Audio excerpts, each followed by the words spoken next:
Please join us in keeping Fredericksburg and Gillespie County special. Be Texas friendly. Share the road. Put litter in its place. Respect private property. And protect our dark skies. Thank you for caring about our community. The community in Fredericksburg is growing, and we know that people choose to live here, and for very good reason. It's important that we have resources in place so that people can take care of themselves, so that our economy can keep moving, so that this community can continue to thrive. And this is our opportunity to help them stay well and stay part of the community as contributing members.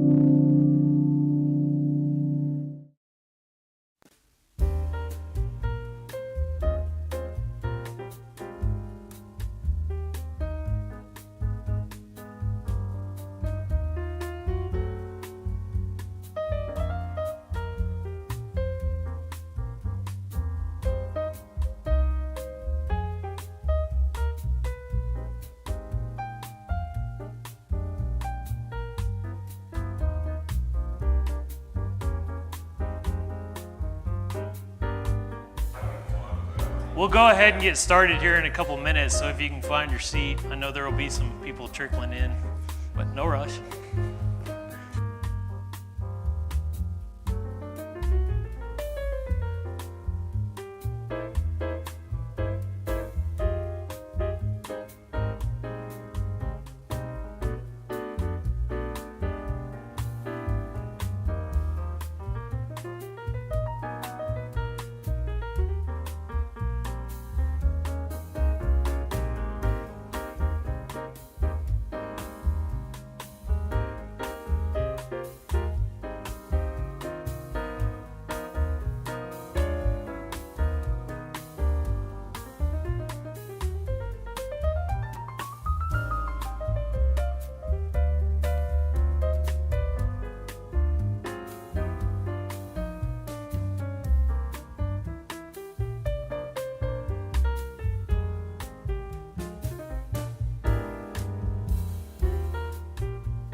Y'all need this chair?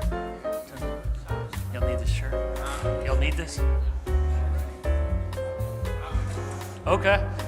Well, we will go ahead and get started. I want to thank you all for being here today. A little smaller crowd, but there's a lot going on in town, so we kind of figured this. But as you can tell, I'm not Clinton Bailey. My name is Garrett Bond. I'm the Assistant City Manager. Clinton is presenting to the State of the Burg event with the Chamber of Commerce. So he sends his regards, but you're stuck with me for today. Hope y'all enjoyed the recent rains. As you can see from the forecast, I think the summer's here. So we're praying we get a little more rain, but the summer is upon us. Real quick, I wanted to touch on the fire from last night. I know we've gotten a lot of questions, but I talked to the fire chief this morning. He said it's about 75 acres in size and about 55% contained. So they're working closely with the Forest Service again. We have a lot of experience with that, but it's been a good cooperative event. They're gonna watch some dried brush piles, a lot of thick brush in that area west of town. So they're out there again this morning having kind of a kickoff meeting for today. So hopefully with the low humidity, it's not too bad. But really appreciate all the fire guys that are working on that one. So pretty good event this morning, program set up for y'all. We've got a few quick city updates. Then Andrea Schmidt with our Parks Department will talk about some of the summer programs we have planned. And then the highlight of the event is Chris Canese with our Public Works Department and Paul Babb with the Hill Country Underground Water Conservation District are here to give an update on water here in the Hill Country. This is a presentation that was given to the council on April 15th, so a lot of good information. Hopefully they can answer a lot of your questions. So I'll jump right in with the city update. Wanted to touch on the election. We had 1,174 voters turn out. Unfortunately, that's only about 14.5% of the registered voters in the city. So a little disappointing there, but that's pretty typical for May elections. So Bobby Watson and Todd Edson were elected to 2-year terms. I want to thank Cheryl Rowan, who's here today, and Charlie Keeney for putting their name in the hat. Appreciate you offering to step up, so don't be a stranger. We can always use your help. So the next step in that process is we will canvass the results of the election today at City Hall at 2 o'clock. That's just a formality, nothing real formal, just reviewing all the information, making sure it's correct. And then the new council will be sworn in and seated at the May 20th council meeting. So in regards to that meeting, a couple topics. There's a couple rezoning requests. One is on 87 South, just south of where Creek Street has been extended out to 87. Another is along Friendship Lane, just off, about one lot off of Friendship on South Eagle Street. The council will select the new mayor pro tem for the upcoming year, and then we'll also recognize outgoing council member Randy Briley.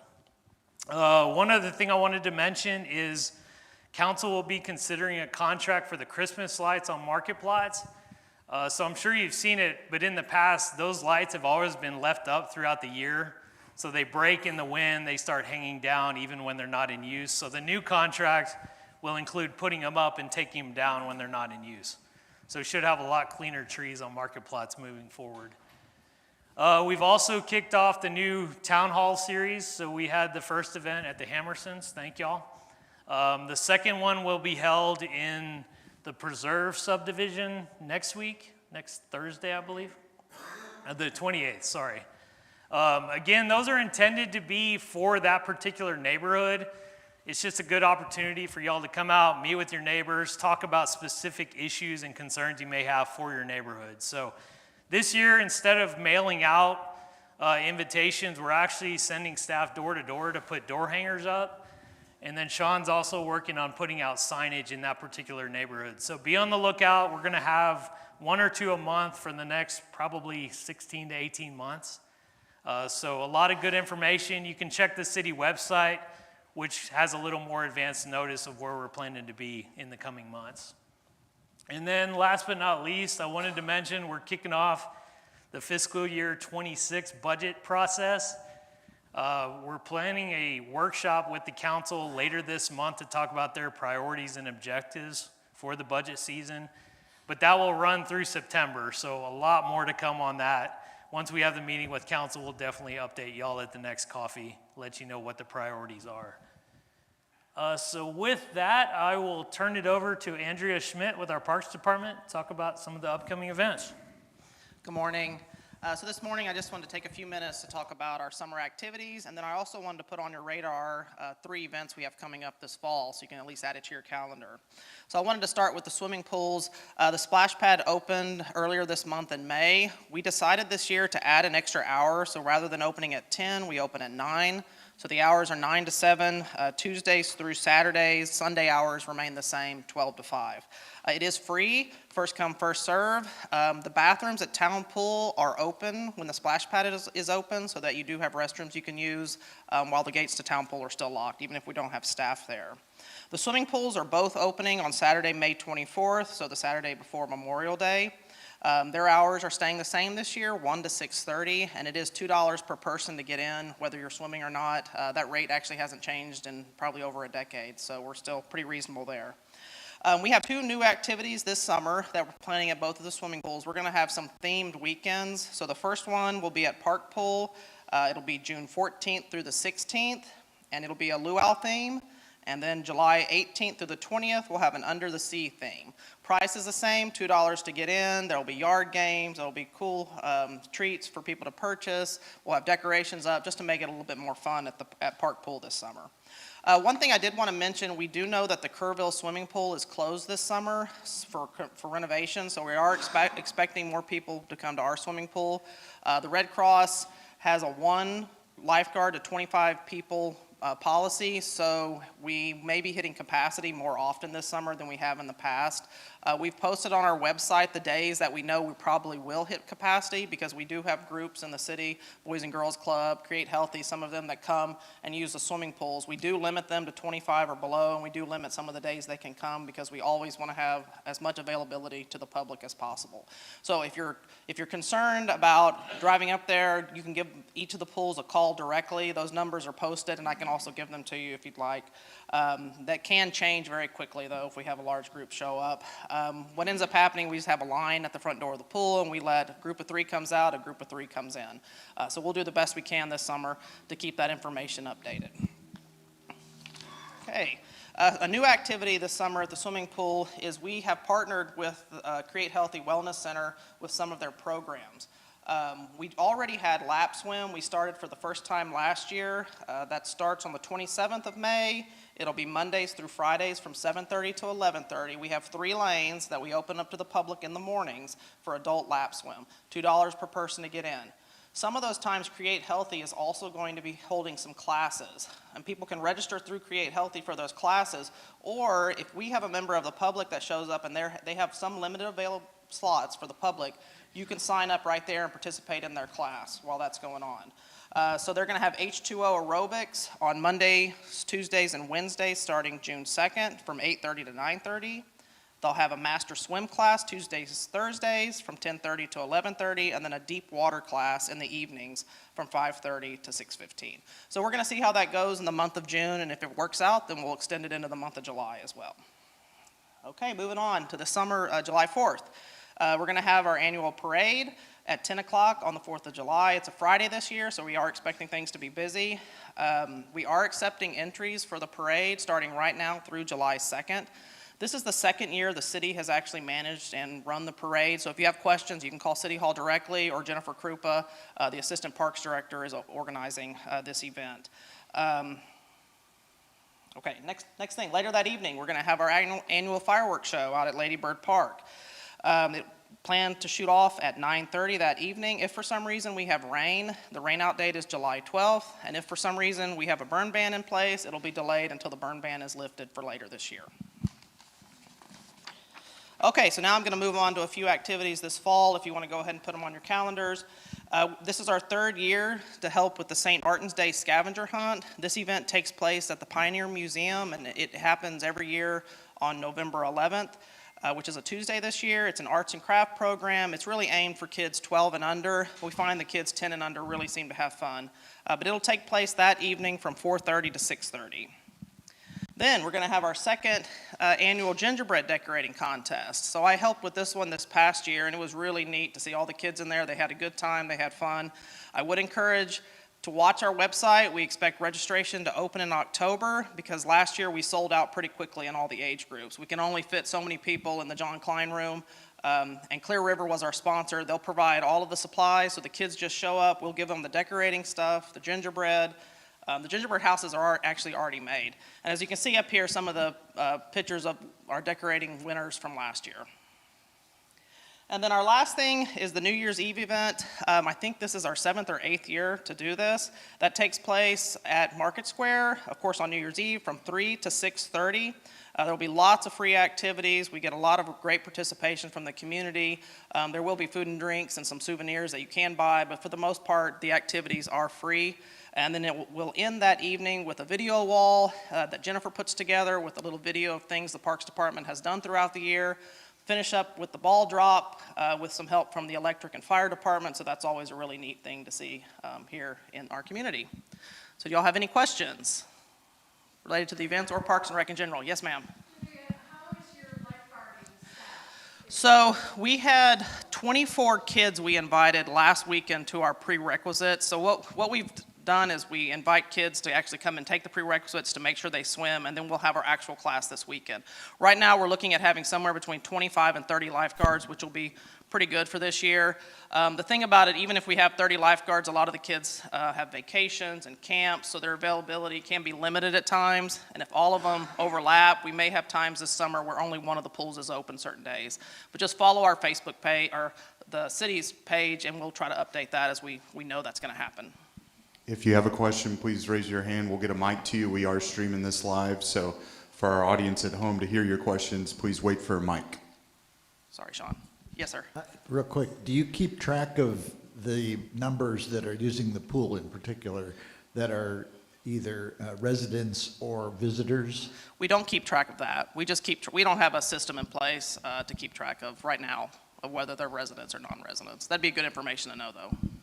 Yes, ma'am. How many people does the John Klein room accommodate? So theater style, we can seat about 100 to 110 people. If you want to put them at tables, I'd say closer to 70, 75 at round tables. So. Leslie. Well, we have the Pioneer Pavilion, that's bigger, and then we have the Touch House is a little smaller, so the John Klein room's right in the middle. And when the Nature Center gets built, it's going to be a little bigger than the John Klein room. So we're going to actually have 4 different size areas. So the Touch House is like 66. The John Klein room's around 100, depending on how you set up the room. Pioneer Pavilion's 500, and we're expecting the Nature Center to be around 150. Okay, we'll we send people sometimes to the CVB to get the list so they can find out what other things. Okay. So, the coverage of the parade, Oh, sorry. that's fine. The coverage of the parade, not necessarily the 4th of July parade, but several of the parades recently had poor coverage because someone allowed a network to come in who didn't know anything about the town. Are you guys going to solve that problem? I'll pass that information on to those organizers. I'm not sure that the city is actually going to get involved in the network coverage, but we can discuss it. So the point was, when the network covered it, they did not cover it well. Okay. The people from the network didn't know anything, spoke about themselves, but did not speak about the town. When it was done with the gentleman who is your public information officer, or whatever the right title, and the lady from the police, yes, they both did excellent jobs. I'd love to see them back in that role. I don't care who does the videoing. Okay. But they knew the town, they spoke as the town, it helped build the community. I haven't found anybody who watched online, and I think this was maybe the Christmas parade, but when CBS came in, it was a disaster from an online perspective. Okay, we can definitely pass that. We'll pass that concern along. on. That's a Yeah. long-standing agreement with CBS. So I will say, I know Sean is confirmed to broadcast the July 4th parade again, and I believe Alyssa Rivera. So, and I think Fbg.Live broadcast that one for us. So I have a question on the pools. Okay. So Create Healthy is going to be out at the park pool. Is their pool on their campus going to be continuing in operation? Yes, as far as I know. They've been using our pool for years for mainly their kids program, and then they use it for just a handful of classes where we have deep water and they don't. we've also had a few questions about Stonewall. People are seeing the activity at the pool in Stonewall at LBJ Park. Originally, our understanding was they were planning to open this summer, but I don't see any way that's going to be ready. So in case you see that when you're driving by, we're not sure of their schedule, but they are working on it. So our pools will be busy this summer, especially if it's hot. If you believe you're going to be having folks coming in from Kerrville because their pool is closed, can they supplement our lifeguard staff by sending their lifeguards? We actually advertised and we got a bunch of their lifeguards this summer. Outstanding, thank you. We made a point to get them because we had some really good experience from down there we brought up here. So.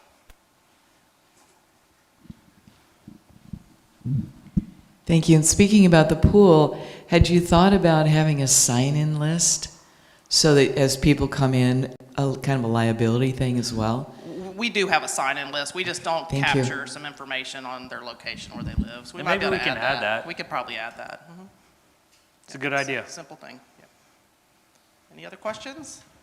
So the Parks Department has done a great job of putting together these events. Again, it's more for locals. So great job. Thank you.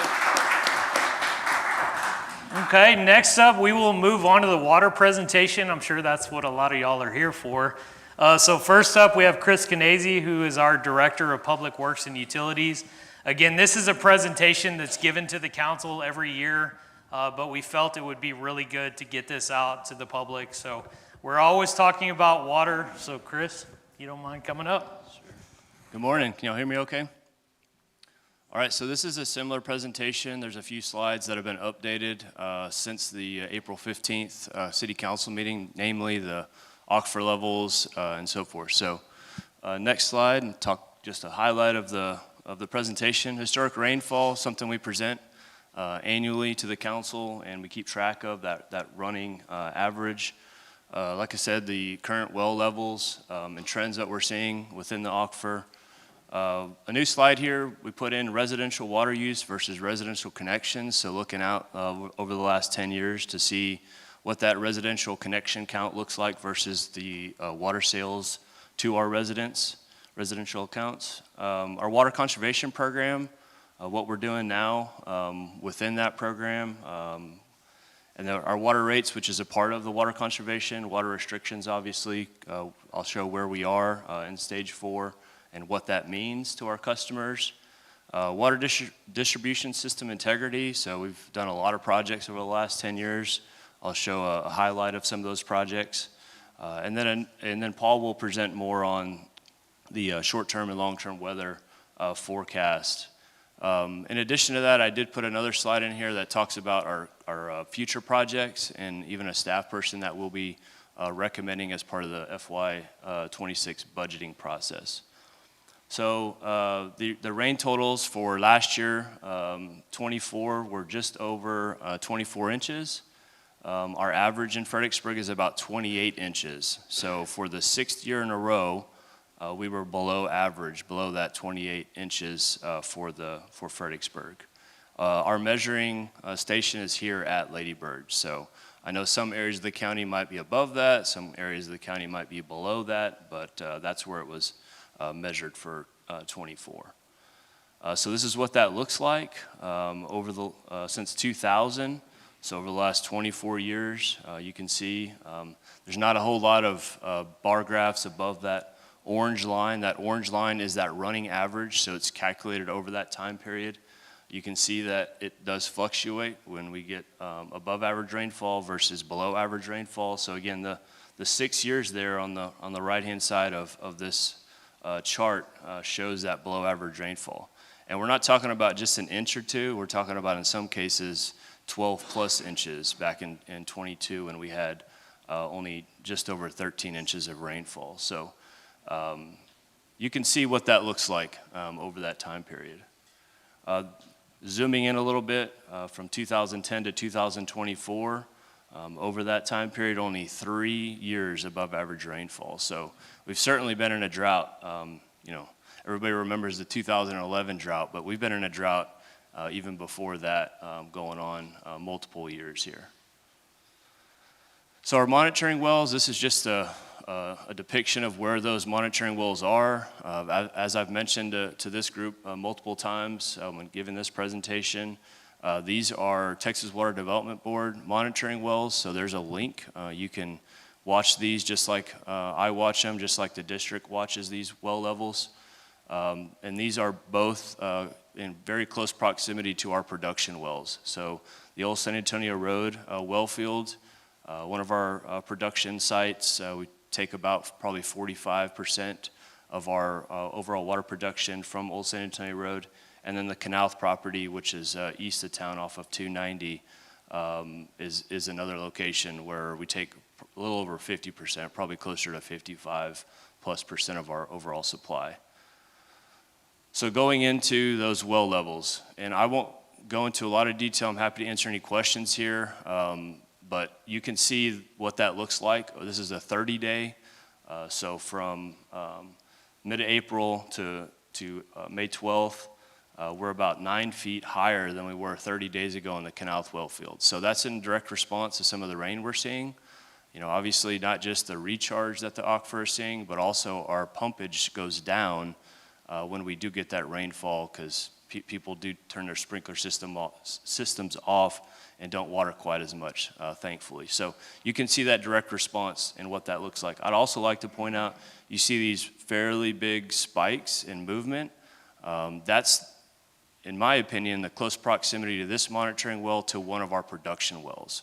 So we're probably less than 100 yards from the monitoring well to our production well. So that's just that cone of depression that you see, and the response as we turn that well off, that water's rebounding in that area. So that was the 30-day. This is the 12-month. So you can see over the last 12 months, we're still about 15 feet below where we were this time last year. So even though we have seen some response, we certainly haven't seen the response over 12 months, and that's just due to the rainfall numbers. For 25, this year to date, we've had about 6 inches. So we're certainly getting some rain, but we're still not where we'd like to be, particularly for the months of April and May and getting into those warmer months. And then this is the period of record for the Canalth well field. So these are just some basic trend lines that we see. Back in 2018 is really the last really wet year that we had. So you can see after that, since 2018, we've kind of just had this downward cycle. We never quite rebound to where we were the previous year. So that trend line just continues kind of on that downward cycle. So the old San Antonio Road well field, again, this is the 30 days. So we're about 2.5 feet higher over the last 30 days, which is a good positive response to the rainfall. Over the 12 months, we're about where we were this time last year in that well field. So again, happy to report that, but still we'd like to see even more recharge. And the old San Antonio Road, we don't see the response quite as quickly to rainfall events.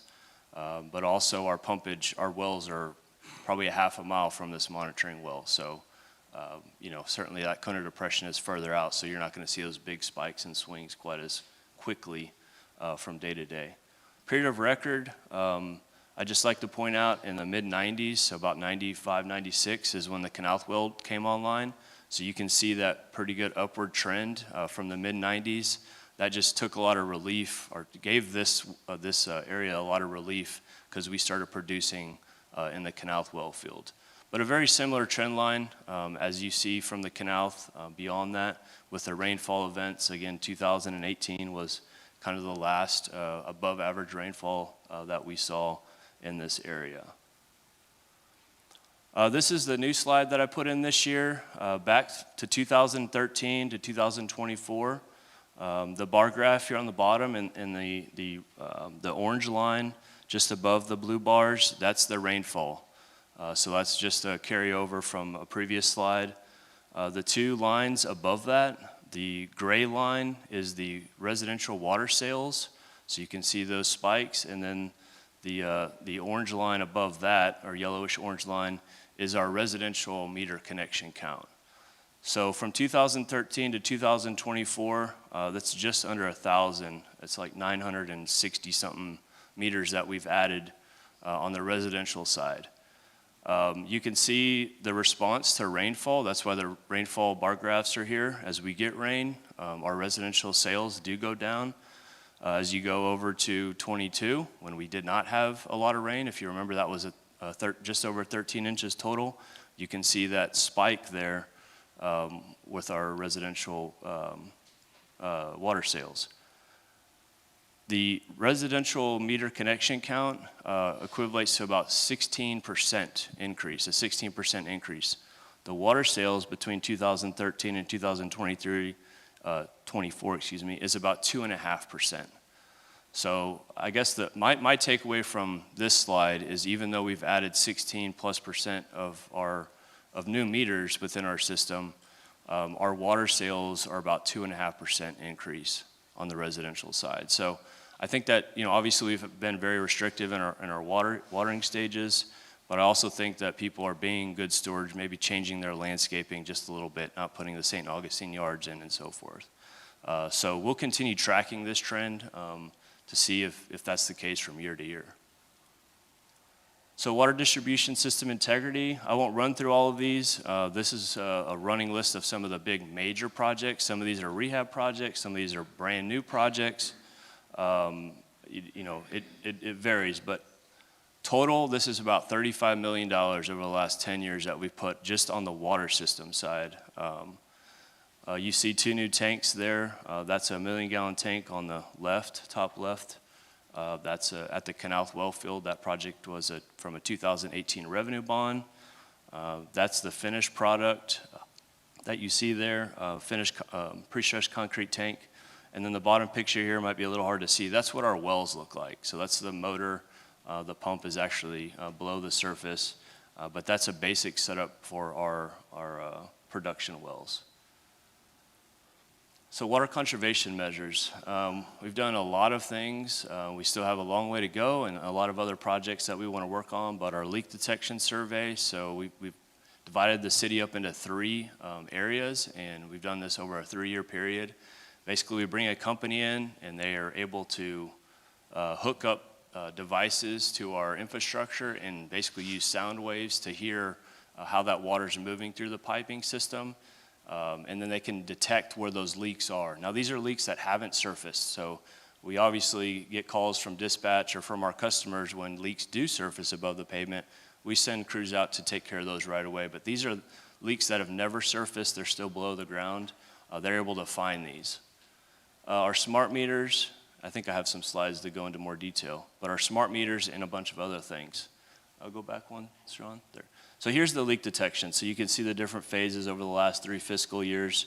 134 miles of piping, over 6,700 service lines, 350 fire hydrants, 22 leaks were identified over that 3-year period. So all of this really helps with our water loss audit, which is the next slide.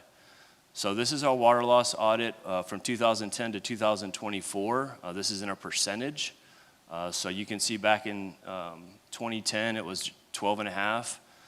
And last year, it was about 6.5. So a lot of these projects that were identified and shown earlier really contribute to this water loss, right? So very proud of these numbers and what we've done with this system. The average rural community in Texas has a 30+% water loss. So 30% plus that they put into their system, they lose. It never gets to the customer. Operationally, we would never be at 0, though, I will say, because we do have some state mandated flushing and different components from an operations standpoint. So 6.5%, and you can see from 2018 to 2024, we've bumped between that 8 to 6 number. So really, really proud of these numbers from an operations standpoint. Our smart meters, this project was completed in 2019. Basically, we had smart meters prior, but we did not, the technology with those meters really wasn't there. We weren't getting the hourly reads that we were promised. They weren't communicating well. The meters were failing. So I always reference this is the cash register within our system, right? If we don't register the water that's being pushed to those customers, we don't have an accurate account and we don't collect the revenues that are necessary for our operations. So these new smart meters gave us a lot of flexibility. We've used these in multiple ways. The February 21 ice storm, we've used these as a continuous consumption to find leaks within our system. And our utility billing clerks do this daily, run these reports to get the information. I would also note that all of our customers, it's free of charge. You can sign up and get these alerts. You can watch what your water consumption's doing before you get that monthly bill at the end of the month. So I'd encourage everybody to go to this website. It's on the city's page. You can set up that account, get text message alerts, email alerts, customize it however you want. If you're going on vacation and all of a sudden you see this huge spike, you can call us. We can go turn the meter off. You can call your plumber, a neighbor, to take care of that before you get back. Our reuse reclaimed water system, this is a big part of our water conservation measure as well. So we take in about 1.2 to 1.3 million gallons of raw sewage into our treatment plant daily. We treat that, and during the summer, we're sending about 500,000 gallons to each golf course. So 500,000 gallons goes to each golf course. The golf courses being this one here, Lady Bird Johnson, and Boot Ranch. So that's about 1 million gallons a day that we're pumping to those two facilities. It's about 500 million gallons annually, which is about half of our overall water production. So last year, I want to say we pumped just under 900 millions of water in our potable water system. So you can see this is a huge, the reclaimed water component is a big part of our system. So that's through a 210 permit with the state. So we have two permits with the state on the wastewater side. We have the 210 permit, which is the reclaimed water, and then a 217 permit, which is our discharge permit into the Barents Creek. I would also note that the Frieden subdivision, they oversized one of their detention ponds so that they can take some reclaimed water and water some of their common areas within the development. So not individual residential lots, but some of their common areas within that subdivision. In addition to that, all the construction water that you see used for construction projects, whether subdivisions or pad sites, all of that is reclaimed water that they get from our treatment facility. So they're not using potable water for those construction activities. So continuing with the water conservation measures, our rate structure. Our rate structure is designed to encourage conservation. It's referred to as an inclining block rate structure or tiered structure. So the more water you use on a monthly basis, the more you pay per 1,000 gallons. So this chart here at the bottom is taken directly from our ordinance. So between 1 and 6,000 gallons per month, you pay $2.45 per 1,000. But as you get up to 25 to 50,000, you're paying $10.42 per 1,000. So again, it's encouraging conservation. I will also note that anybody outside the city limits, these rates are double that. So outside the city limits, rates are double these numbers that you see right here on this chart. So our water conservation ordinance, which we've done some changes over the last couple of years, was basically kind of revamped in 2014. It has 5 different watering stages, and the goal is basically to reduce our water production within each stage. It follows somewhat of a local drought index. Paul will talk a little bit about this. They calculate that on a monthly basis. It looks at daily average water levels within the 2 well sites that I mentioned, the Old Sandy Turner and the Canal well sites, the daily average flow in the Pedernales River, 10-month cumulative rainfall amounts, and the Palmer Drought Index. And Paul has some slides on those here in a little while. Again, our goal here is to reduce our water production. The city manager can make these changes. Council does not have to approve a change. The city manager does have that ability within our ordinance to change within watering stages. So this is the information as is currently in our ordinance. We are currently in stage 4 watering restrictions. The difference between really stage 3 and stage 4 is it basically reduces from 8 hours a week to 4 hours a week. So it takes away the evening watering portion. It's all based on the last digit of your address. You can water with a handheld bucket, handheld hose with a positive cutoff nozzle in the mornings, any day of the week. Drip irrigation is also included in that. But you can see the reduction goals. So according to our ordinance, the reduction goal is 20% of the daily average water demand is what we're trying to achieve within our stage 4. So future projects and staff. These are just a few of the, I guess, low-hanging fruit items, and I know there's a whole lot more than we don't have listed here. But long-term water supply study. So we have advertised for requests for qualifications for this study.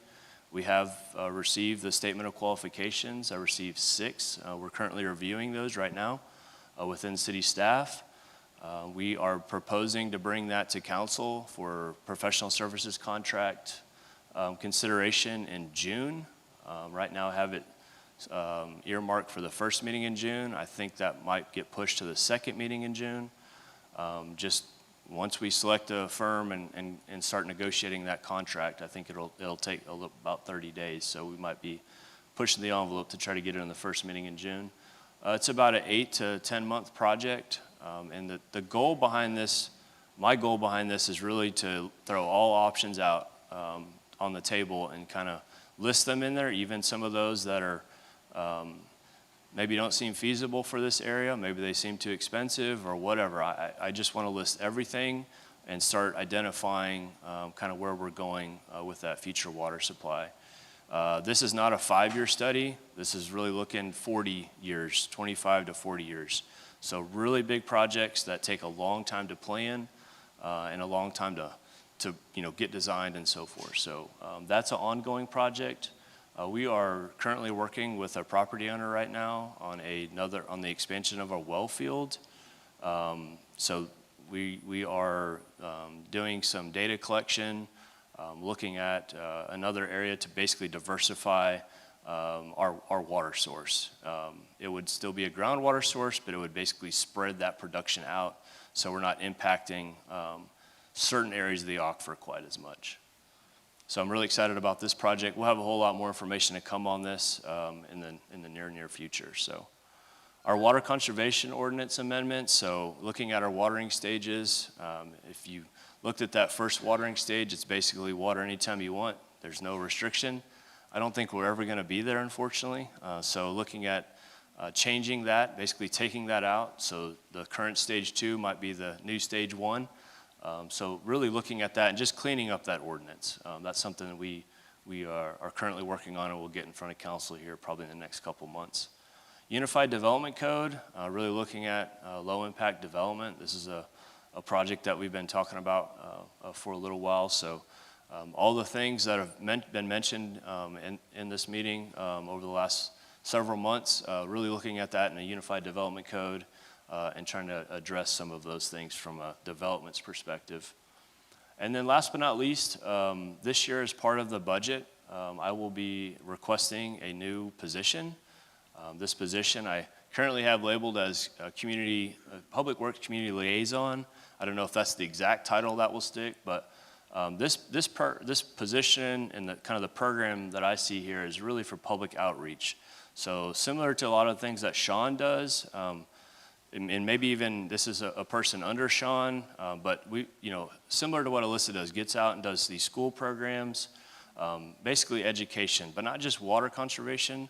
I know that's a big part of the position, but we're looking at energy conservations, recycling. There's a lot of things in public works that we could do a whole lot better job of getting out in front of the public, getting out into schools, going to the different programs within the community. So that's something I'm really excited about. This would be a new full-time position that I will be requesting. So, in addition to that, we've even talked to the district. They have some programming that they would like to do and get out in front of the community more. So, this position might even be able to help the water district out in some of the goals that they have. So, with that, this is a mailer, a postcard that went to all of our utility customers. I think it was mailed Monday, Tuesday. So this should be hitting your mailbox, if not today, tomorrow, certainly hopefully by Friday, Saturday. So this is just a reminder, conservation measures. On the back side it has the water restrictions or what stage we're in. So again, it has a QR code. I think you can find more information and get more information from the city's website. And with that, I think yes ma'am. Hold on, wait, let's get a mic there to you. So have you thought or would you consider doing like a public-private association with a company that supplies the tanks, the water, the rain that you collect?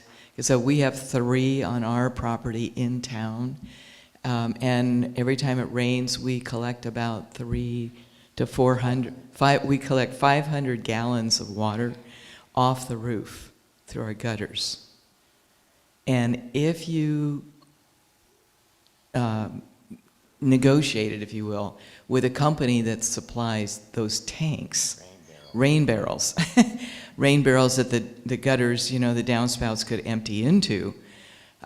If you gave like a 10 or 20% discount to residential users who everybody's got a place in, you know, on their property where they could collect this rainwater if they had the rainwater tanks. But if there was a discount to those things, because they're about $1,000 a piece, but well worth it. I just wondering if you would consider doing something like that to promote more people getting rainwater collection. Sure. I mean, it's something we will certainly, you know, visit with council about and see if that's the, you know, the direction they want to go. I will note that June the 5th at the farmers market, Emily Kirshner is working with the program manager for the farmers market on trying to do some water-wise, getting contractors there. I know she invited Paul and I and Sean to come to that farmers market as well to present some of our programs. But her goal there is to get irrigators, that, you know, contractors with irrigation, rainwater harvesting contractors, to really try to promote and show people the abilities there. So I think those are some of the programs that are important. The more that they can get out and showcase the products they have, the more customers would sign up for that kind of stuff. And then what about stage 5? Have you considered that, or when could we experience that? The city is not proposing to go to stage 5. We haven't visited with council in any details, so I feel like we have a very restrictive watering stage right now with 4 hours per week. We do ask our customers to follow that. I mean, I will say code enforcement is out looking for those that aren't following the stage 4 restrictions. There's a huge effort right now to make sure that our customers are following that watering stage. One right behind you, and then we'll go here. Yes, sir. Following on the rain harvesting, have you considered putting rain catchment barrels in market plots? You've got huge roofs there over the pavilions, and a significant amount of city watering is watering market plots. We have identified a couple of locations, not necessarily the pavilions, the current city hall, the new city hall, and then the first project that we did on city facilities was at the warehouse. So that was in partnership with LCRA, a grant we got from LCRA. The volunteer fire department pitched in some money. The city of Fredericksburg contributed some money. So that is the first one. Last I looked, it's about a 32,000 gallon tank. It was about half full. So we're making some progress, certainly not as much as we'd hoped. But there's a lot of rooftop at the warehouse as well. And so we are looking at future projects out there. You had mentioned also that you were in the process of replacing some of the water mains. We've seen that work on the streets, on the West End, Schubert, places like that. Are those temporary road patches that are in there, or are those going to be, is that what we're going to have when we finish? So the goal behind our 2-inch main replacement project is that we do those projects and then the next year come pave them. So it might be 12 to 16 months that you see that patch, but the goal is always to come back and repave that. So we saw that on Center Street here a couple years ago. We replaced a lot of those undersized mains. We came back and paved that the following paving season. So if it doesn't get done this summer, certainly next summer. Bill, and then I have one up here in front too. Yeah, you had earlier mentioned Boot Ranch. I have 2 items, but Boot Ranch, are we providing Boot Ranch with potable water? Yes, sir. Are they paying a premium for that? Any customer outside the city limits pays double the rate. Okay, are there any plans for them to become independent? So back in the mid-2000s, an agreement was made with Boot Ranch. The city council approved an agreement with Boot Ranch. So from an operations standpoint, we treat them like any water customer in town. We've honored that. We've had attorneys look at that agreement. So no, I don't anticipate them becoming an independent, them providing their own water. Unfortunately, I guess you'd say. There is a limit, though. There's a cap on the amount of water they can receive. That is true, yeah. The agreement does have a certain amount of equivalent dwelling units that they can receive. So there is an amount a number of meter connections that they can install in Boot Ranch. The other question I had is the Leonard development on Friendship Road. You see the signs in the community there for the municipal utility district. How does that impact our water use? And where are they getting their water, and Yeah. what is the impact on Fredericksburg's water? So that municipal utility district is called an in-city limits, MUD. It's really the same. We treat them, again, the same. It's operationally, we don't see any different. We're going to take over those lines after that 2-year warranty period. We deliver water to them just like a customer outside of the mud. So it's really, it was a developer's way of helping finance the project, but it really doesn't affect us from an operations standpoint on the water side. I was looking at your handout, your mail out, and one of the things that's not on there is use of the triggering system that's available to the individual to alert them. And I'm wondering if maybe we could put as a utility bill goes out, and maybe for the ones that have a larger than usual draw, you might alert them to using that system as part of the billing process and say, hey, you could sign up for alerts and Absolutely. avoid this. So what George is referring to is the Census Analytics customer portal. So yeah, we can certainly there's a little space on the utility bill that we can put that, or possibly even do a QR code with a link describing what that QR code's for. So thanks for that suggestion. I have one right here. Yeah, just a couple. The Ellenberger, this is more of a gee whiz, but is it pretty uniform across Gillespie County? Paul is going to talk a whole lot about the aquifer itself. So if he doesn't answer your question, he's the geologist. You can certainly ask him. More strategically thinking, I know water is an issue not just for Fredericksburg, but for all of Central and West Texas. Are you aware of any strategic planning for maybe desalination or anything like that in the state, or maybe even larger? Yeah, sure. I mean, the legislation is certainly looking at some really, really big projects. Moving water where it's very plentiful to areas that it's not as plentiful. There are communities south of here, San Antonio comes to mind, that is doing some of that. If the city of Fredericksburg would have to certainly partner with multiple communities, because a project of that size would be very costly. But those are all of the things that I want to put in this long-term water plan. We're not looking at price here. We're looking at what are the possibilities for the future. And so we're certainly going to look at that. The other thing I would refer to is every 5 years, a 50-year planning cycle takes place for water. So Texas Water Development Board has a program where every 5 years they update that 50-year state water plan, and it's broke out into multiple regions through the state. So the draft is out right now for Region K, which is the region we're in. You can go and look at that. It's like a 1,200-page document, so a ton of information, both engineering but then planning as well. And that will the final report will come out in 26. So, all right. One more suggestion. If you want to get people interested in doing rainwater collection, there's a number of us even in this room that have experience doing that, and it's not that hard.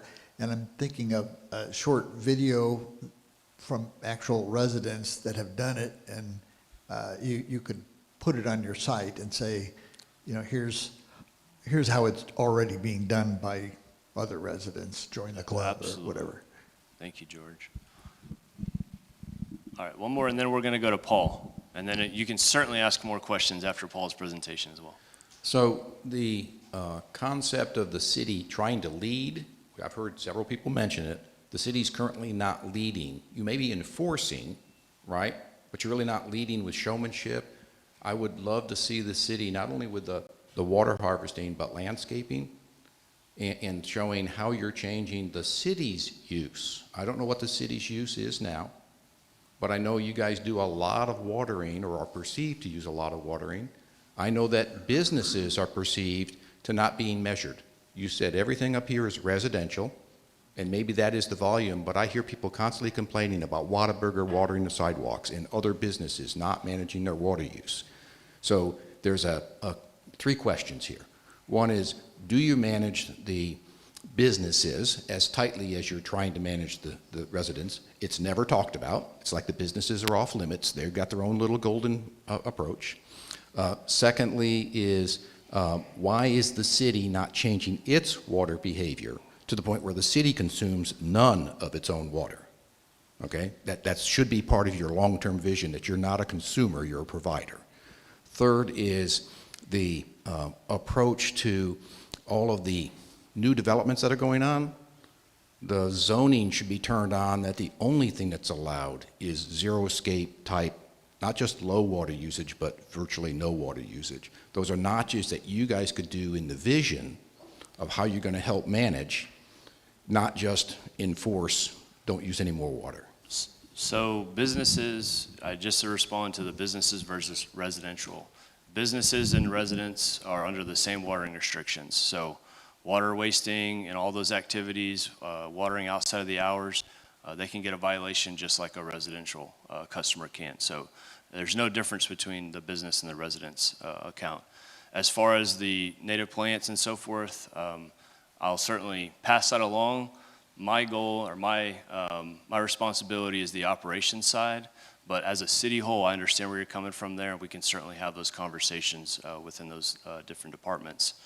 And what was the last one? The last one was, so the Unified Development Code, that is one of the things that would impact on new development. So currently we don't have anything in the ordinance, but that Unified Development Code would address those low impacts, including the way people landscape their yards and stuff. All right, happy to answer more questions. I'm gonna go ahead and let Paul present right now, but I'll certainly be around, so thank you all. All right, thank you, Chris. And remember, he said questions for him. So as soon as I'm done, let's start asking him some more questions. So I wanted to talk to you today just a little bit about, Chris is talking about the infrastructure of the city, how it provides you that water, but I want to talk to you about where that water comes from and how the district manages that resource. So if you can go to the next slide, this is what when we're talking about aquifers, what are we talking about? Well, we're just talking about rocks and water. It's something you've held in your hands, you've touched it, you are familiar with this. So these are the two primary rocks that make up the area of production for the city. So this rock right here that you see to your left, this is the Hensel, and it's kind of a sandstone conglomerate, and it has pretty decent primary porosity, which that's a fancy term for the space in between the materials that make up the rock. This is a core from the Ellenberger, and this actually comes from the San Antonio Road well field, exploration well that was done there years ago. You can see it is solid rock.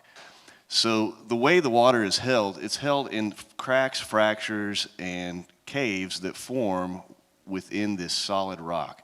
This is that piece kind of split open, and you can see there's essentially no porosity to it. And so that system in the Ellenberger, it's a karst aquifer. So if you can go to the next slide. So this is what the aquifers look like. I didn't pay this guy, by the way, but thanks for your question about distribution of the Ellenberger. This is a surface geology map. And so this is a bird's eye view of what do the rocks look like if I'm flying over Gillespie County, what do I see from the air?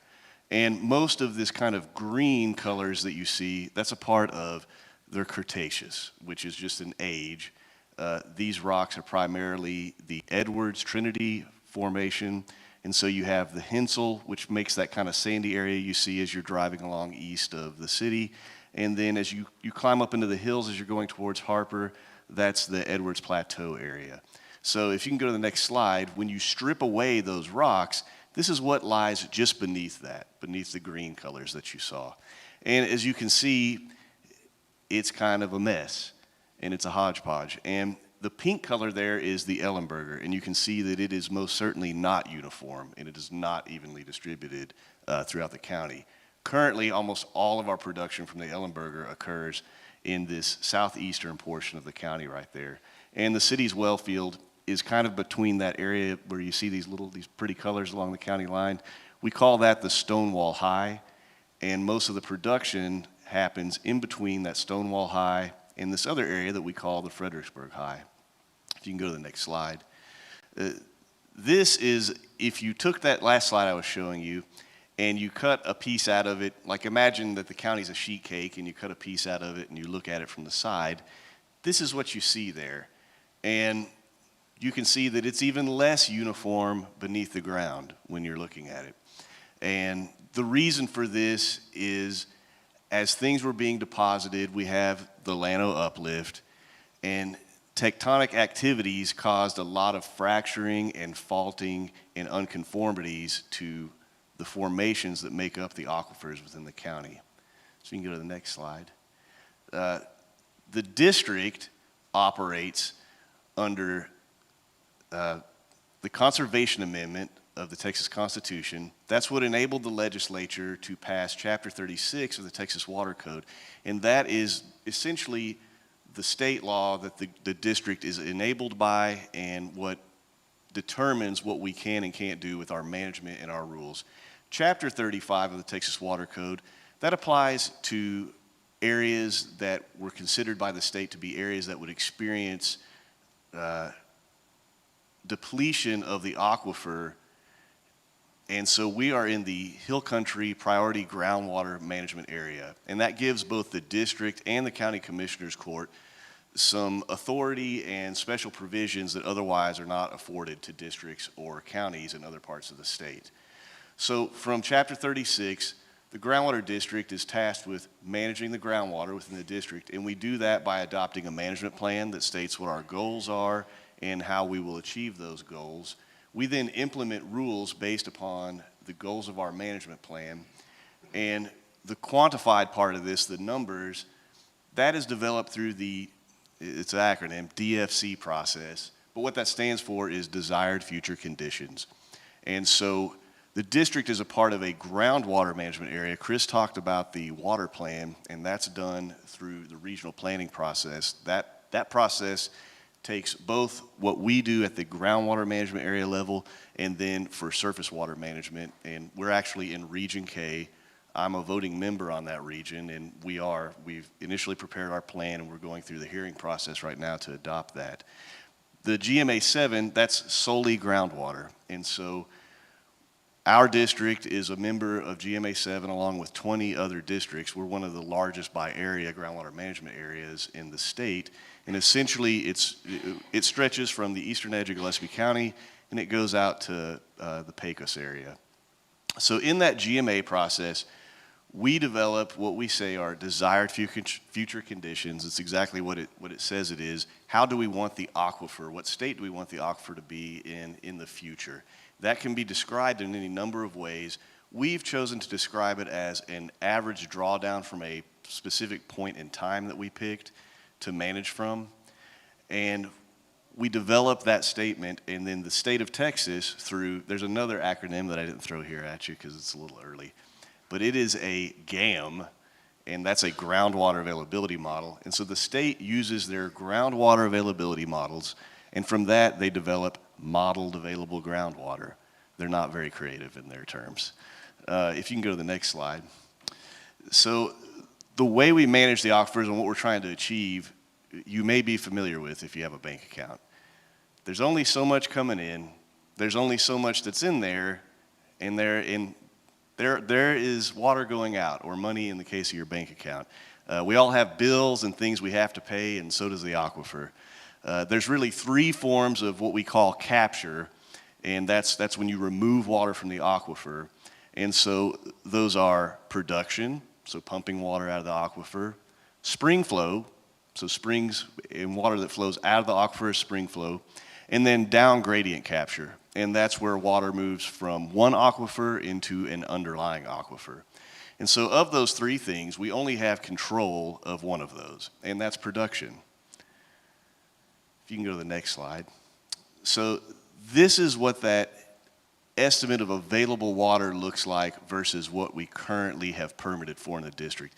And a lot of times I'll hear people, they'll talk about that we're not planning for the future, or there's no limits to production. People are allowed to do whatever they want.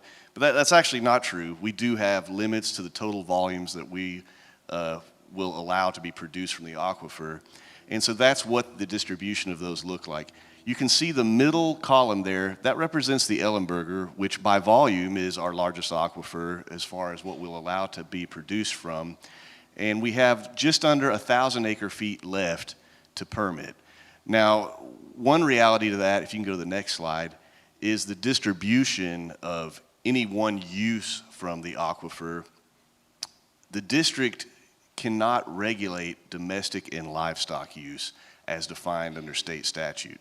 So that is exempt from district management.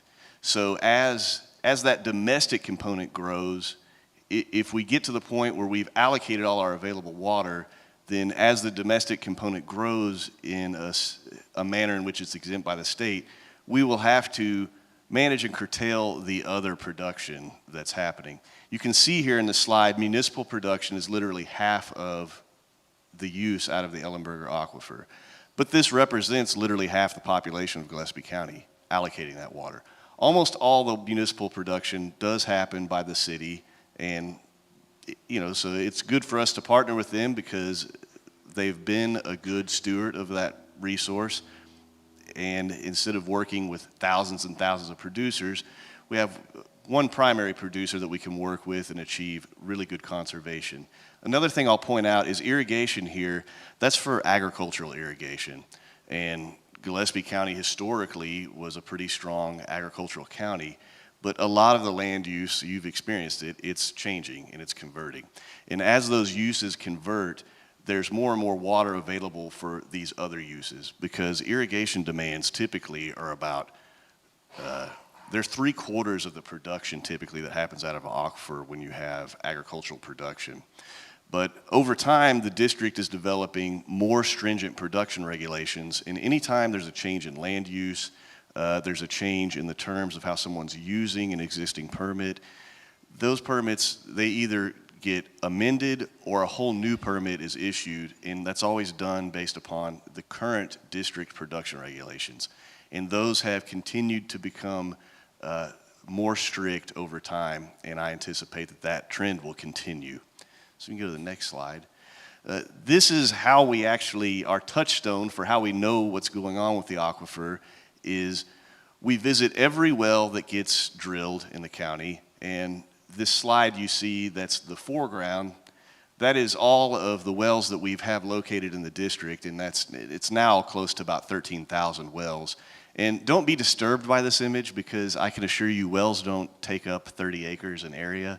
And so if you saw this image and it was to scale, you would see nothing. You wouldn't be able to see the wells represented. This inset image here, that is the distribution of our monitor well network. And we have approximately 120 plus wells that we monitor on a regular basis, and that kind of gives us a picture of what's occurring within not only the Ellenberger aquifer, but all the other aquifers that we manage. If you can go to the next slide. This is what that data that we collect from our monitor wells looks like. And I have two different monitor wells here that are located in two different formations. And the purpose for doing that is I want you to kind of look at the general historic trends between these two. They're pretty closely matched, really. You can see the Ellenberger is far more dynamic, and a lot of that is because it's able to get direct recharge from flow in the river, and then the Hensel that overlies it also is there's not really a confining unit between the Hensel and the Ellenberger, and so you get good recharge just via area rainfall as well. But this kind of points to the fact that really the primary determiner of what the health of our aquifers looks like is the climate. So even though you may see your neighbor being terrible and they're wasting water and they're being a real jerk, they're not the one necessarily impacting this in a way that you can see. But cumulatively, either way, if we don't conserve, cumulatively we will have an impact on this.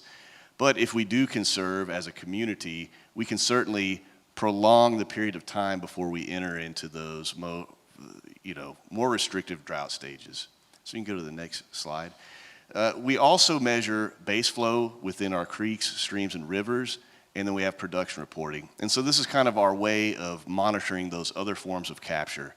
So spring flow, we don't have control over that. We can't stop the springs from using groundwater, but we can measure them and see what condition the aquifer is in based upon those base flows that you see. And then production reporting, that's really, once again, I'll reiterate, that's the one thing we can control. And so the district does have all of its permittees report to us annually what they're producing from the aquifer. You can go to the next slide. These are products that we make with that data. And so you'll see we have a potentiometric surface map, which is a fancy way of saying it's like a topographic map for the water level. If you've ever seen a topographic map for the surface of the ground, this is similar, but it's for the water level. And then this is a heat map showing you a change in time with aquifer conditions and water levels. And then this is a map that just shows the conditions of that base flow. You can go to the next slide. So once again, I'll kind of be a broken record with Chris. This is what dominates what we're having to look at for management purposes. And if you're kind of new to the area, we've honestly been in a period of declining rainfall. Chris's slide actually showed it really well. But since the mid-2000s, rainfalls have been declining. Now, if we look at the total historic record, it's actually fairly normal for us to have periods of 10, 15, 20 years of fairly low rainfall. That's not really an abnormal condition. And it's not unusual for Texas to experience what are called mega droughts, and that's periods of drought that can last 50 plus years. So those conditions are also normal. It's unfortunate that in the 20th century, that was one of the wetter times that we have records for.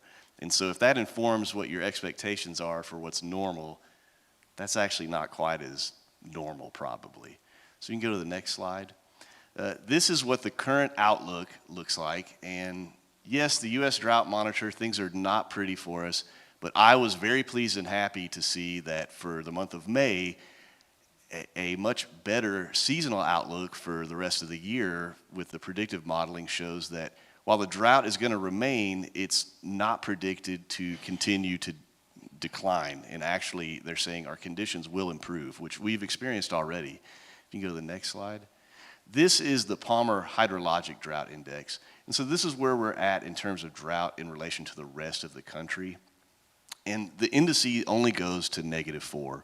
We're currently about -4.5 in this indices, but this indices can go down to, I want to say like -7 or something like that. They just don't have a further stage for drought. But really I think what's happening with our region is the Sonoran Desert, that climate has grown into our area currently, and that happens from time to time. If you can go to the next slide. This is our local drought index. We now do this on a 10-year running average with our data. It seems to match both the Palmer drought indices and the Palmer hydrologic indices, and it shows us currently at basically -4.5 for our drought stage, which we've kind of been hovering at for about a year now. If you can go to the next slide. So what can you do about it? You can do something about it. You can do things to make your life a little bit better. And including, we're not in Phoenix, and so the idea of having landscaping that is functional without taking a lot of water, it will look a lot different than it does in Phoenix. You don't have to have a rock garden in your front yard. You can have landscaping that looks a lot like just the native landscape of the Edwards Plateau, and it can be very beautiful. It can be flowering perennially, and it can be kind of an oasis from an otherwise dead world when we're in the throes of terrible drought, say in August. And you can also have turf grasses to a certain extent. You just have to use more efficient irrigation methodologies.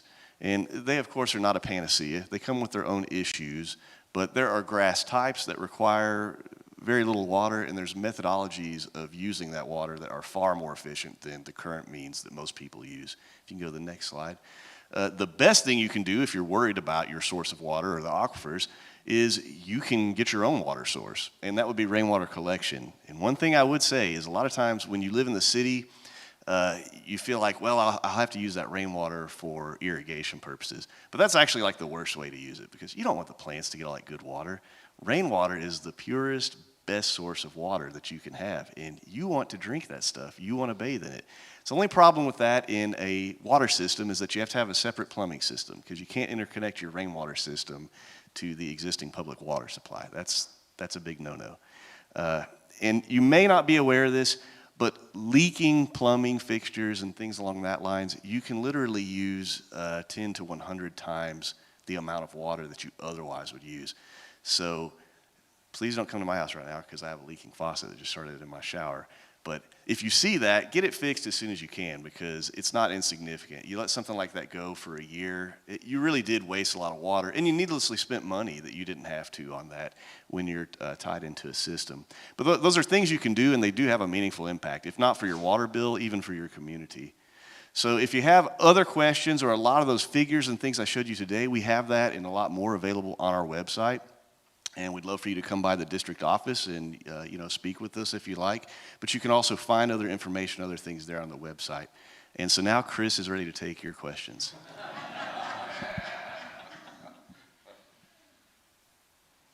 Any questions for Paul? Here we go. So I have one. So we've got a number of, how many thousand wells out there. Is there any encouragement to those people who have wells to have some sort of self-contained monitoring system? In the city, we have a trigger that says, okay, you can use our system analytics and you can trigger yourself when you're having water losses. And maybe people drill a well and they are maybe constantly using water, but they don't know it because there's no monitor. I wonder if there's a system out there that could be promoted for the individual well user, not just for you to monitor, but for them to conserve themselves. Yeah, so there are systems available. The real problem with when you get out in the county is the telemetry aspect of it. How do you communicate that to the person? It's not an insurmountable problem. There are systems that exist that allow you to do that. I think the main thing is people just are not conscious of it and they don't think about it necessarily. Yes, exactly. Yeah, those are available. And I've utilized systems like that for water level monitoring that were available to the individual well owner. And we are currently looking at diversifying our telemetry systems that we have. We're looking at options to be able to tie in that production reading and have that be done on telemetry so we can know in real time kind of what's being produced within the county. But in reality, with groundwater management, you have to be in it for the long term because the changes happen over a very long period of time. And what's happening day to day, it's not quite as pertinent for the management. It's not quite like surface water. The dynamics of it are the volumes are generally larger, and so the time scale just looks different.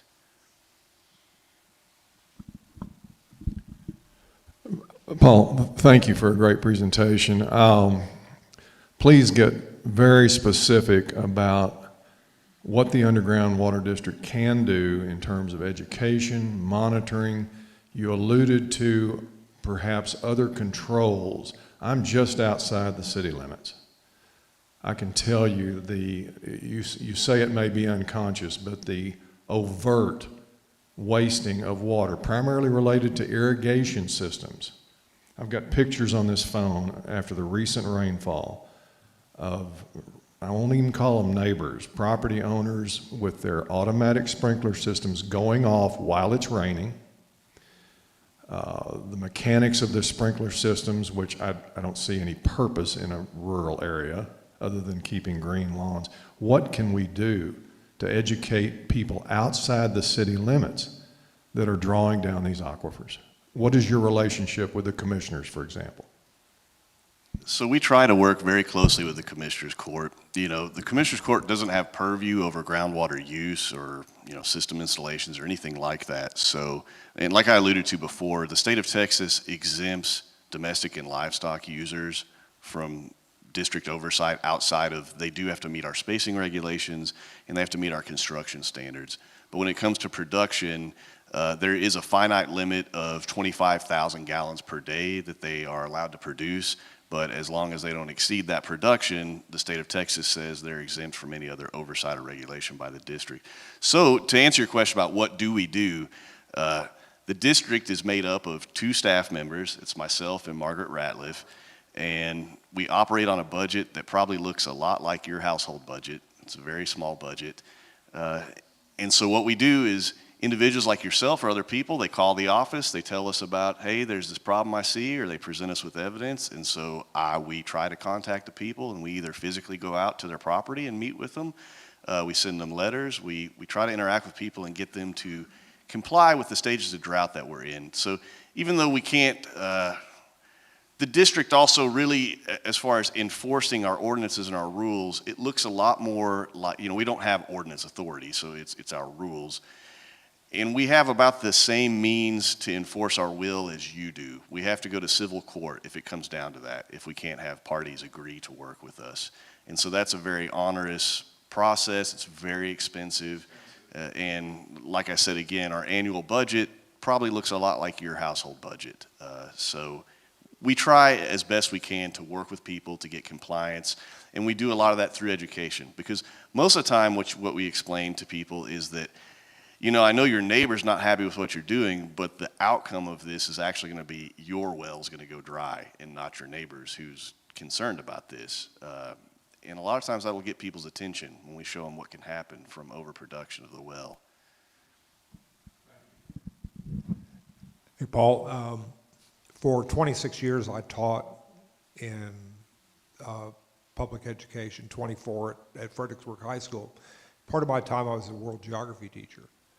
So what the public, I think the education aspect, and you touched on it today, that many people that live in the hill country don't understand, is that the hill country geographically is a semi-arid desert climate.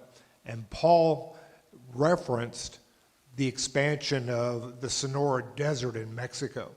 The same thing's happening in Africa with the Sahel. The Sahel is becoming the Sahara Desert. The Sahel is the grassland area that is receding because of increased temperatures. So as far as the education with your two-man department, I think education is important.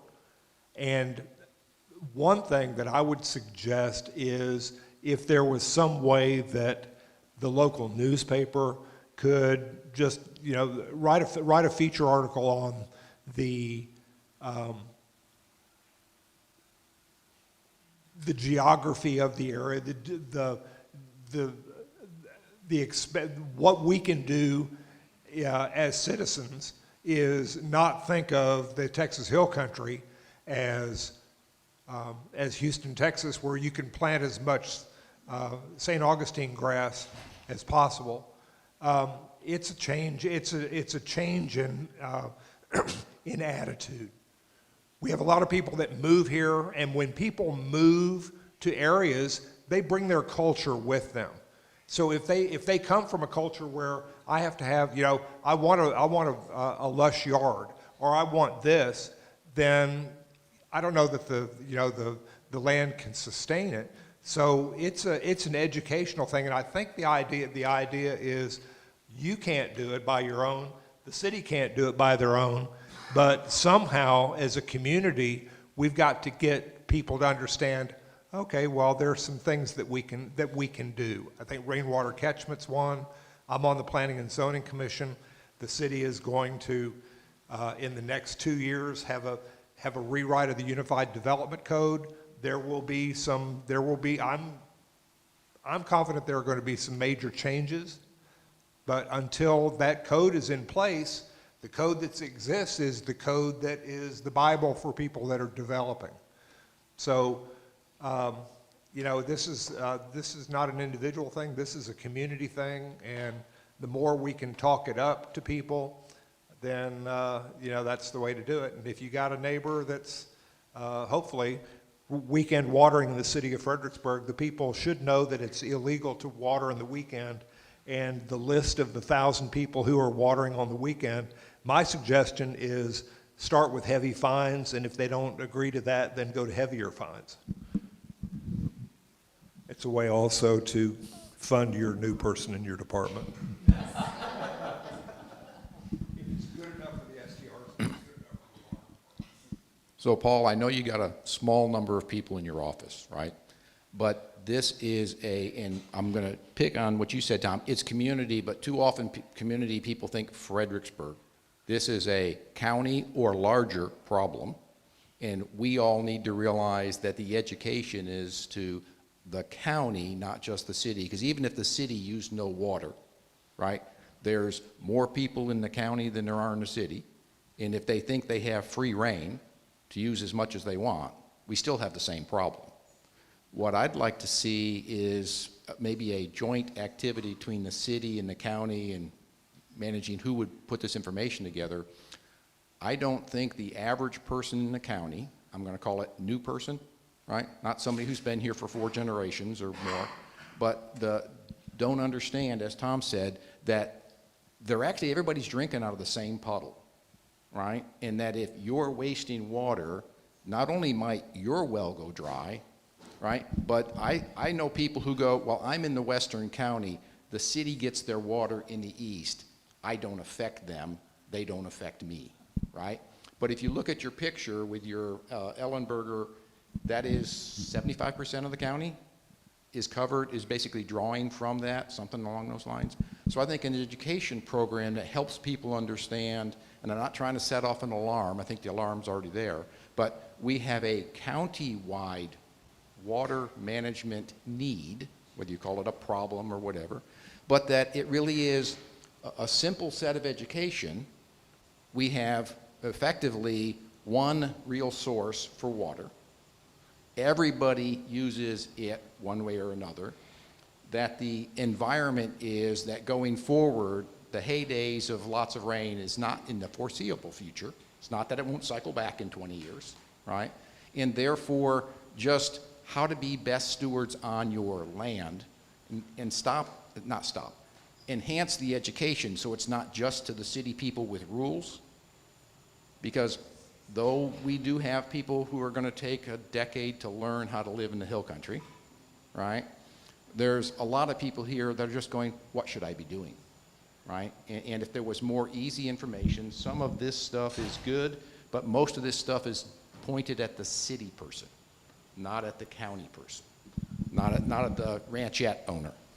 Yeah, so I can answer you right now. We're trying to work on developing some dynamic educational materials that we can also perhaps have people volunteer to help present. I'm only one person, and so I can only be one place at a time.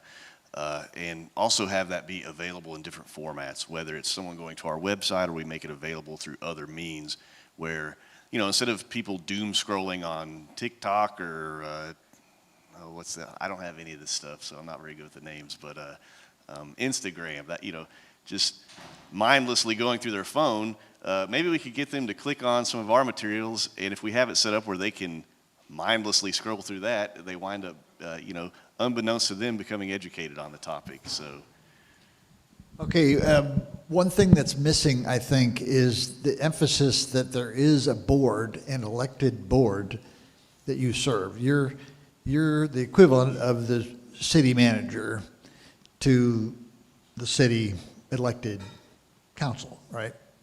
And we don't hear about that, and I don't think anybody in here has run for that board, because as long as I've been here, like, the elections are, people don't even know that there's supposed to be elections because people don't run.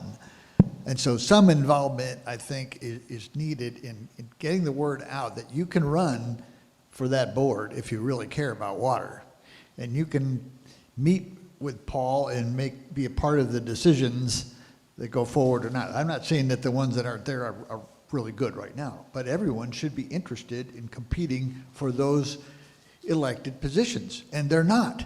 And I think part of it is when you give a presentation like this or put it out to that, okay, I serve this elected board and their job is this and my job is that, and we can have an input that way, and I think it would up the level of awareness and participation if people were, you know, they had issues they were running on. You know, I'm for this this water conservation, and this other guy isn't, or, you know, so you have competition, which is what we need.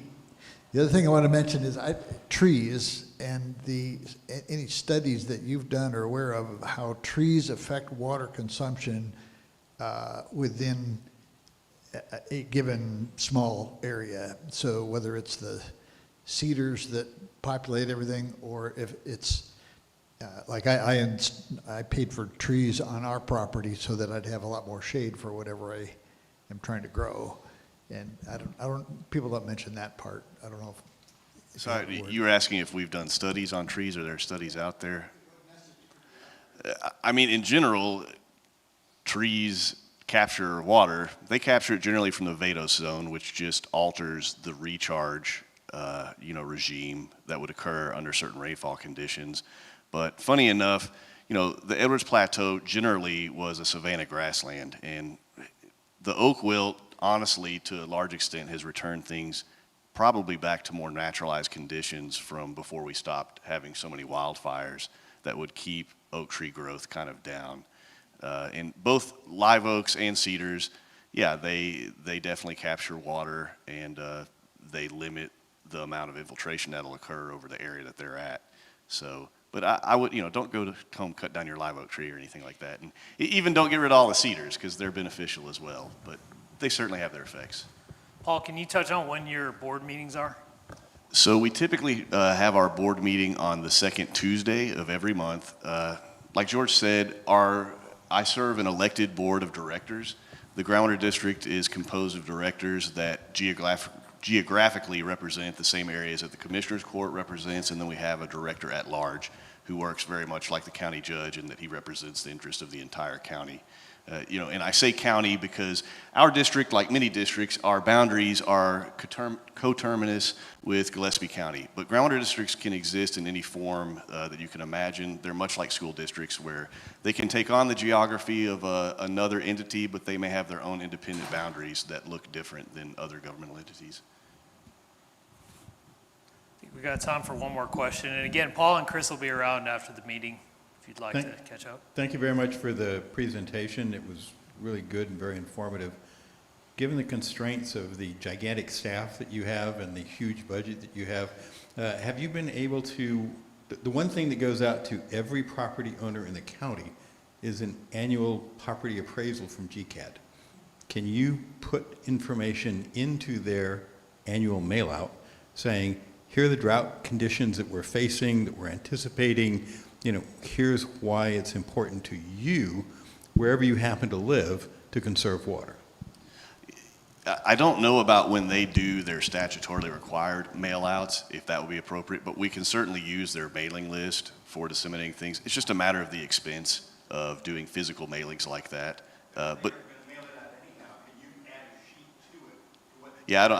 We can definitely check with them. I can look into that. I definitely, we try to work closely with them because they are our best resource for contact with new landowners and things of that nature. I know at a previous district I worked with, I was in the process of developing a program to do very much like what you're saying, but to target new landowners, to get that information to them. Paul's been really good to work with. So we've had development coordination meetings with the county. Paul, TCEQ has been involved, TxDOT, CTEC. So that's definitely something we can talk to the appraisal district about. Lindy, I think you wanted to mention.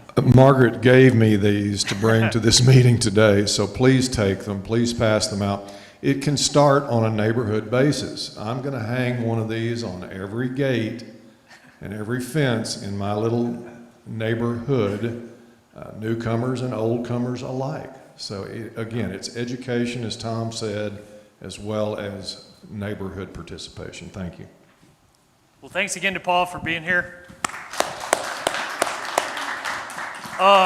We need to wrap up. The golf course has a tournament. I'm sure y'all saw them setting up. So really appreciate everyone being here. Just a few other comments.